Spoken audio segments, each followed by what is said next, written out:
Je vous fais un petit récap, le X5, c'est l'appareil le plus vendu dans sa gamme de prix. Il coûte 169 €. Pour 169 €, vous avez un appareil ultra léger. Il pèse 800 grammes, une batterie rechargeable, c'est le seul dans sa catégorie, et vous avez un disque double D. Vous avez un appareil qui est ultra rapide. Il est parfait pour faire les champs, les forêts. Juste une petite chose à savoir, c'est que l'appareil ne fait pas la partie humide de la plage. Pour tout le reste, il est idéal. Cette vidéo va se dérouler en 4 étapes. Première étape, je vais vous expliquer l'interface. On va voir ce qui se passe au niveau de l'écran, quels sont les réglages qu'il propose. Deuxième étape, je vais vous parler du balayage. Comment on balaye avec une machine, c'est très important. Troisième étape, je vais vous expliquer les sons et le rapport à la conductivité. L'identification du détecteur se fait par une conductivité, donc il y a un numéro, je vais tout vous expliquer. Et pour finir, je vais vous expliquer comment on localise. La localisation, c'est toute une technique. Allez, c'est le moment de vous expliquer l'interface. Elle est plutôt simple sur un X5. Vous avez les boutons de sensibilité qui sont là. Ça, c'est le bouton de l'allumage et du choix des programmes. Là, vous avez un bouton pour la localisation, c'est le fameux pinpoint. Et là, vous avez un bouton sur un réglage effet de sol. Et vous avez aussi le réglage du volume de l'appareil, car l'appareil possède un réglage volume. C'est pas le cas de toutes les machines. Allez, c'est le moment de le démarrer. Donc pour le démarrer, c'est simple. Votre disque, vous le mettez en l'air, c'est assez important, et vous appuyez sur le bouton de l'allumage, et au milieu. Sur votre écran, vous avez en haut des petits carrés qui apparaissent. Ce sont des segments de conductivité. Il y a 3 familles. Les bas conducteurs pour les ferreux, les moyens conducteurs en orange là pour les petites cibles non ferreuses et les hauts conducteurs pour les bonnes cibles très conductrices. Après en bas vous avez les modes, donc le mode bijou qui est un programme où on met très peu de discrimination, on n'enlève que le fer, c'est le meilleur des programmes. Après vous avez le programme AM, c'est un programme tout métaux, l'appareil va tout prendre sans filtre. Ce programme-là nécessite un réglage d'effet de sol. Bon, généralement, vous ne l'utilisez pas beaucoup, c'est vraiment pour faire une vraie performance. De toute façon, vous ne pouvez que l'utiliser dans des milieux qui sont très très propres. Et après, le programme pièce, c'est exprimé par $1. Donc là, vous avez beaucoup de discrimination. Faites vraiment attention, quand vous utilisez ce programme-là, vous allez rater. Certes, c'est bien des tout petits morceaux d'aluminium ou des tout petits morceaux de cuivre, mais vous allez surtout rater des petits bijoux. Bon, faut bien faire attention, plus vous mettez de discrimination, et plus vous pouvez rater des cibles potentiellement intéressantes. On fait le choix de la discrimination quand il y a beaucoup de cibles, c'est vraiment très très pollué, et on veut aller un peu droit au but, de creuser des bonnes cibles. Il ne faut pas en abuser. Le meilleur des programmes, c'est le programme bijou. Au niveau de l'écran, au milieu, en fait, vous allez avoir une conductivité qui apparaît. Ce numéro-là, il est chiffré de 1 à 99. C'est plutôt simple. Vous allez remarquer que de 1 à 30, ça va être pour le fer. Donc généralement, quand vous avez un numéro de 1 à 30, c'est pour du fer. Après, au-delà, vous avez les moyens conducteurs. Donc ce sont les petites cibles non ferreuses. On appelle ça des moyens conducteurs. Puis après, au-delà de 70, 75, vous allez être dans les aigus et ça va être des cibles très conductrices. Sur votre écran, vous avez aussi l'affichage de la batterie. Les boutons qui sont là sur votre droite, ils ne servent à rien, c'est pour le X10. Il y a 2 réglages experts sur le X5. Le premier réglage, ça va être la possibilité de pouvoir enclencher le son du fer. Sur vos pré-programmes, vous n'avez pas de volume fer intégré. Faites votre programme bijou ou votre programme pièce et sans volume fer. Pour pouvoir y avoir accès, très très simple. Là, vous avez vu, on est sur le programme bijou. Ok, je vais appuyer une fois. Ça se met à clignoter et je me retrouve à avoir accès à la partie du haut. Donc moi, mon objectif, ça va être de mettre un carré au niveau du fer. J'appuie une fois, je me balade, je rappuie, et là, je mets du volume fer. Donc là, tous mes carrés sont placés. Mon appareil n'a pas de filtre. C'est un véritable tout métaux 3 tons. Votre terrain est très très propre, vous voulez savoir qu'il y a du fer, vous voulez savoir qu'il y a un mélange de fer dans votre son, qui est une information assez importante pour reconnaître les gros ferreux. Vous pouvez mettre votre détecteur en tout métaux 3 tons, pas de discrimination. Une autre petite chose à savoir, c'est que là je mets du volume fer en modifiant le réglage de la discrimination, mais ça veut dire que je peux tout faire, c'est un peu comme un notch. Quand j'appuie sur ce bouton là, ça clignote, je me retrouve à avoir accès à tous les segments de conductivité. Donc si jamais j'ai envie d'éliminer celui-là, je rappuie là, je l'enlève. J'ai envie d'enlever celui-là, je l'enlève. Vous êtes sur un terrain très très pollué, vous voulez mettre toutes vos chances de votre côté, d'aller par exemple vers que les pièces. Et vous éliminez tous ces segments de conductivité, vous gardez que les très hauts conducteurs. Dès que votre détecteur il va bien sonner, voilà, il ne sonnera pas pour rien, entre guillemets.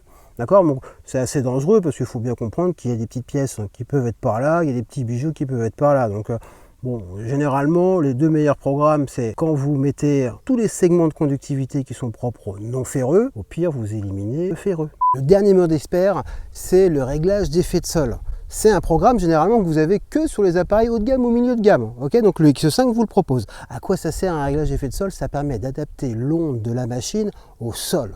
Vous avez des terrains qui sont très minéralisés. Si vous n'avez pas de réglage d'effet de sol, votre appareil il ne s'adapte pas au sol et donc vous perdez en puissance. Pour faire un réglage d'effet de sol, c'est très simple. Vous avez votre petit bouton à droite, appuyé, vous êtes hors du sol, vous restez appuyé et vous pompez jusqu'à temps que ça fasse bip. Une fois que ça fait bip, vous avez un numéro qui s'affiche sur votre écran et ça sera la valeur du sol. Attention, si vous faites un réglage d'effet de sol alors qu'il y a du métal en face du disque, ça va complètement dérégler la machine. Donc avant de faire un réglage d'effet de sol, on cherche un endroit où il n'y a pas de métal. Pour chercher un endroit où il n'y a pas de métal, c'est important d'enclencher le volume fer. Parce que si vous mettez de la discrimination sur le fer et que vous faites un réglage d'effet de sol sur un clou, ça va complètement perturber votre machine. Ce réglage-là, c'est un réglage expert qui vous permet de booster votre puissance. N'en abusez pas. Ça peut rendre l'appareil un peu instable, mais si vous avez un bon coin, que vous avez fait et refait, qui a bien donné, franchement, je vous invite à le refaire avec un réglage d'effet de sol. Vous avez à gratter les fonds de tiroir. Allez, c'est le moment de passer au balayage. Le balayage, c'est super important, c'est votre comportement dans la détection. Comment on manipule la machine. Dans un premier temps, il faut régler l'appareil à la bonne taille, qu'il ne soit pas trop long. Si votre disque il est loin de vos pieds, en fait, vous allez avoir un bras qui va être tendu. Donc, balayer avec un bras tendu, vous allez vite le ressentir. Et comme l'objectif c'est toujours de bien frôler le sol, d'aller le plus profond possible, si vous balayez à 10 cm du sol, vous perdez 10 cm. Donc toujours avoir le disque bien parallèle au sol, collé au sol. Si vous avez un bras tendu, à chaque fois que vous allez avoir un obstacle, il faudra lever l'appareil. Il vaut mieux que l'appareil soit légèrement trop petit que légèrement trop long. Dans cette position, mon détecteur il est trop petit. Vous pouvez régler la taille de votre appareil. Là comme ça, c'est très bien. Je suis pas trop loin des pieds, donc je suis pas le bras tendu, j'ai plutôt le bras par là. Ça me permet de pouvoir bien balayer bien parallèle sans trop tendre mon bras. Après, dites-vous que votre détecteur, c'est un appareil qui est dynamique. Il va bien détecter à partir du moment c'est que vous balayez pas trop lentement. Ça veut dire aussi pas trop vite. Une bonne cadence de balayage, si vous voulez, c'est ça. Vous voyez, gauche, droite, gauche, droite. Ça, c'est une bonne cadence. N'arrachez pas et ne balayez pas trop doucement. Si vous balayez trop doucement, votre appareil va moins bien analyser la cible, c'est-à-dire que ça ne va pas vous faire des bons sons, vous n'allez pas être capable de bien les entendre, on va dire de bien les analyser. Et surtout, si vous balayez trop lentement, vous n'allez pas faire beaucoup de surface. Si vous ne faites pas beaucoup de surface, vous n'allez pas trouver grand-chose. Plus vous faites de la surface, et plus vous allez trouver. C'est important de le comprendre. Voilà, vous savez balayer. Allez, c'est le moment de vous parler des sons. Les sons, c'est quoi? C'est la conductivité d'une cible. La première chose à savoir, c'est qu'un détecteur de métaux ne reconnaît pas la nature du métal. Vous avez un numéro de conductivité. Sur le X5, il est chiffré de 1 à 99. Ça va être en fonction de la nature du métal, de l'épaisseur de la cible et de la masse. Plus c'est épais, plus c'est lourd et plus c'est conducteur, et ça avec n'importe quel métal. Ça veut dire que 1 gramme d'aluminium, c'est pas pareil que 5 grammes d'aluminium. Ne pensez pas que vous allez reconnaître la nature du métal. Par contre, vous allez reconnaître les cibles récurrentes. Tout ce qui est pareil va faire le même numéro et donc le même son. Votre appareil, c'est un 3 tons. Là, je l'ai enclenché, question de bien vous faire entendre les 3 tons. Donc, sur un morceau de fer, l'appareil va vous faire un son grave. Donc, tous les clous, tous les petits ferreux, ce ferreux-là, il fait 16. En fonction de sa masse, il peut faire un numéro plus petit ou un numéro un peu plus élevé. Généralement, l'appareil considère que de 1 à 30, c'est du fer. On va passer au non ferreux, au petit non ferreux. Donc j'ai pris un petit papier d'aluminium. Comme je vous l'ai dit, ça pourrait être un petit morceau d'or. Je vous passe le papier d'aluminium. Ça fait un son grave. Et là, on se retrouve dans la partie orange. Donc c'est la partie pour les moyens conducteurs. Après, allez, je prends une pièce. Qu'est-ce qui caractérise la pièce? C'est que souvent, une pièce, c'est un peu épais. C'est un peu de masse, que ce soit de l'argent ou de l'or. Si jamais c'est épais, ça aura de la masse et donc ça fera un son aigu, ça sera un son très conducteur. Donc là, il fait 78. Je vous montre une pièce en argent qui est beaucoup plus grosse. Forcément, on va faire un numéro plus élevé. 93. Il y a aussi une spécificité que vous devez comprendre, c'est que l'appareil, il fait des bons sons, mais il fait aussi des mauvais sons. Un bon son, ça c'est caractérisé par un son bien stable. Donc le numéro, il oscille pas trop. Ça reste toujours à peu près dans la même tranche de numéro.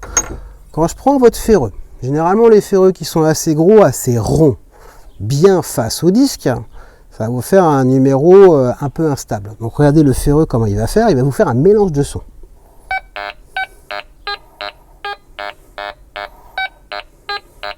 Donc, c'est simple. Quand le son il est instable, généralement on ne creuse pas. C'est pas parce que ça sonne, il faut forcément creuser. Il faut bien reconnaître le son. Si le son il est stable, c'est le moment de creuser. Une fois que vous avez reconnu le son de la cible, c'est le moment de la localiser. Donc la méthode, elle est super importante, elle est universelle à toutes les machines. Si vous localisez bien, vous allez trouver rapidement votre cible. Si vous localisez mal, vous allez creuser à côté et vous allez perdre du temps. L'objectif, c'est de gagner du temps. Donc là, votre X5, il est vendu avec un disque double D. Un double D, ça veut dire quoi? Ça veut dire que y a un D à droite et un D à gauche et il y a la barre au milieu. C'est la barre qui va localiser la cible. Dès que le son va passer sur la barre, ça va commencer à sonner et le son va s'arrêter. Ça veut dire que ça fait bip, bip, bip. Là, je vous ai mis une cible par terre. Donc là, vous voyez la cible, mais si vous ne la voyez pas, ça va être exactement le même principe. Donc tout le long de la barre centrale, ça sonne. Que vous détectiez au cul du disque, au milieu du disque ou au bout du disque, vous allez avoir le même bon son. Donc regardez, si je passe par le cul, ça sonne. Je balaye rapidement, je recule, et ça sonne plus. Pour résumer, il faut perdre le son en reculant de 1 cm. Vous reculez d'1 cm, ça sonne plus. Vous avancez d'1 cm, ça sonne. Vous localisez votre cible avec le bout de votre disque. Une fois que vous avez localisé, vous mettez votre pelle juste devant, vous creusez et généralement vous sortez votre cible du premier coup. Allez, je vous fais une petite parenthèse sur les problèmes que vous pouvez rencontrer avec votre détecteur. Le problème principal, c'est les interférences. Votre détecteur se met à sonner un peu tout le temps. Bon, le premier truc à faire, c'est d'ajuster sa sensibilité. Si votre terrain il est un peu humide, forcément, si vous mettez votre sensibilité à fond, vous allez être gêné. Si vous détectez à côté de clôtures électriques ou à côté d'habitations, il y a de l'électricité en l'air. Votre détecteur, tous les détecteurs de métaux, ils sont sensibles à l'électricité. Donc la seule façon de gérer cette histoire-là, c'est de baisser votre sensibilité. S'il faut être à 60 de sensibilité pour ne pas avoir d'interférence, vous détectez à 60. D'accord? Si vous pouvez monter à 90, vous montez à 90. Une solution qui peut être efficace quand vous ne savez pas d'où pourrait venir le problème, faut faire un reset. Quand il est éteint, votre détecteur, vous restez appuyé longtemps sur le bouton de démarrage. Vous attendez un peu, paf, il se passe ça, et là votre appareil, il a effectué son reset. Donc parfois un reset, ça règle tous les problèmes. Deuxième problème que vous pouvez rencontrer, ce sont les ruptures de connectique. Un détecteur de métaux, entre le disque et le boîtier, et le câble. Parfois le câble, quand vous balayez, il y a des tensions. Donc si jamais vous avez des pliures dans le câble, ça va casser. Vous allez avoir on appelle ça une rupture de connectique.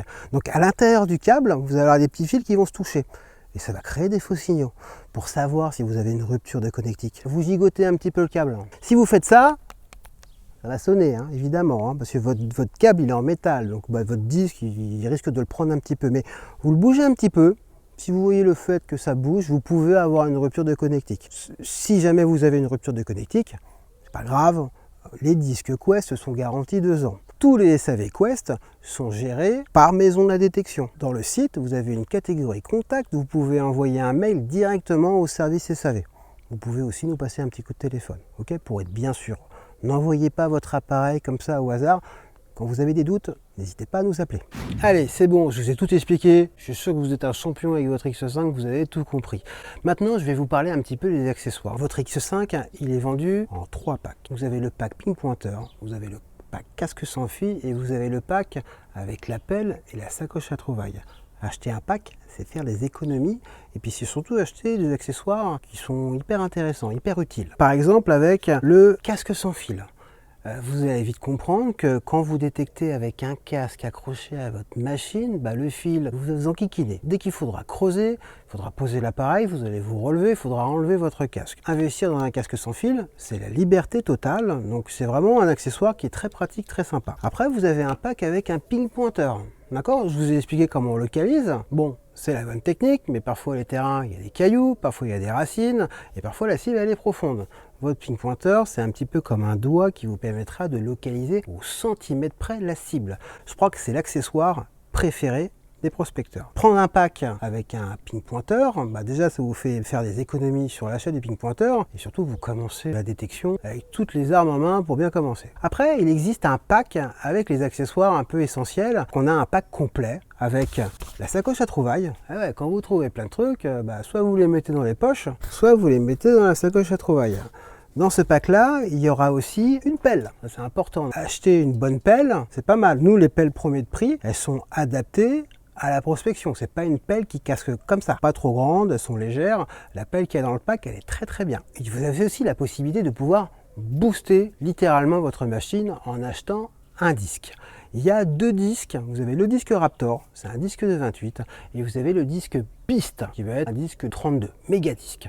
Un grand disque, ça sert à quoi? Ça sert à couvrir plus de surface à chaque balayage. Évidemment, plus vous balayez, plus vous couvrez de la surface, et plus vous aurez de la chance de tomber sur des cibles. Donc forcément, vous aurez plus de chances de trouver. Ça booste aussi la puissance de la machine. Acheter un grand disque, vous allez gagner généralement, je pense qu'entre le petit disque Blade qui est vendu avec et le fameux Beast, vous avez 20 ou 30% de puissance supplémentaire. Après, ce qu'il faut faire attention, c'est que un grand disque, forcément, c'est plus lourd. Après, un grand disque, forcément, c'est un peu moins passe-partout. Vous avez le disque Raptor, je pense que c'est un bon compromis sur les deux. Ça, c'est un disque que vous allez pouvoir utiliser tout le temps. Ou sinon, vous pouvez prendre le Beast. Comme ça, vous jouez entre le petit disque dans un terrain qui n'est pas très propre, un terrain où il y a plein de fougères, il y a plein de bosses, il y a plein d'obstacles, et prendre le Beast quand vous êtes sur un terrain super plat. Vous savez tout sur le X5.